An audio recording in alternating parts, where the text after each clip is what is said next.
চলতি ডিসেম্বরের প্রথম 14 দিনে দেশের রেমিটেন্স এসেছে 138 কোটি 13 লাখ মার্কিন ডলার, যা বাংলাদেশি টাকায় প্রায় 16,500 কোটি টাকা। প্রতি ডলার 119.60। এই হিসেবে প্রতিদিন গড়ে দেশের রেমিটেন্স এসেছে 9 কোটি 87 লাখ ডলার।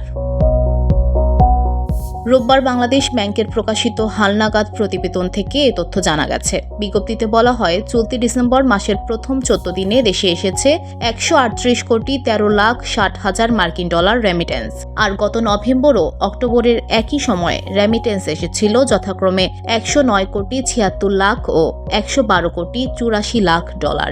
অক্টোবর ও নভেম্বরের তুলনায় ডিসেম্বরের প্রথম 2 সপ্তাহে বেড়েছে রেমিটেন্স প্রবাহ। এতে বলা হয়, ডিসেম্বরের প্রথম 2 সপ্তাহে রাষ্ট্র মালিকানাধীন ব্যাংকগুলোর মাধ্যমে এসেছে 44 কোটি 75 লাখ 60 হাজার মার্কিন ডলার। এছাড়া বিশেষায়িত ব্যাংকের মাধ্যমে 6 কোটি 93 লাখ 70 হাজার ডলার, বেসরকারি ব্যাংকের মাধ্যমে 86 কোটি 5 লাখ 40 হাজার ডলার ও বিদেশি খাতের ব্যাংকগুলোর মাধ্যমে এসেছে 38 লাখ 80 হাজার ডলার রেমিটেন্স। বিজ্ঞপ্তিতে আরও বলা হয়, 8 থেকে 14 ডিসেম্বর পর্যন্ত দেশে এসেছে 76 কোটি 49 লাখ 10 হাজার ডলার রেমিটেন্স। আর ডিসেম্বরের প্রথম সপ্তাহে প্রবাসীরা দেশে পাঠিয়েছিলেন 61 কোটি 64 লাখ 50 হাজার মার্কিন dollar.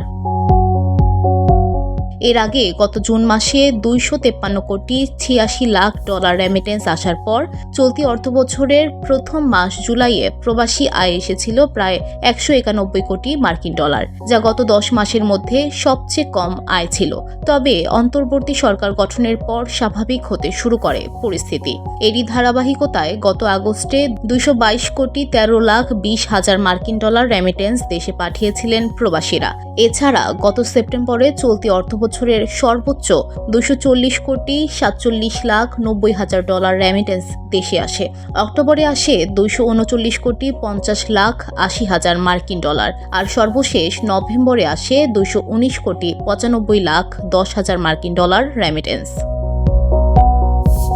VOD Bangla news desk.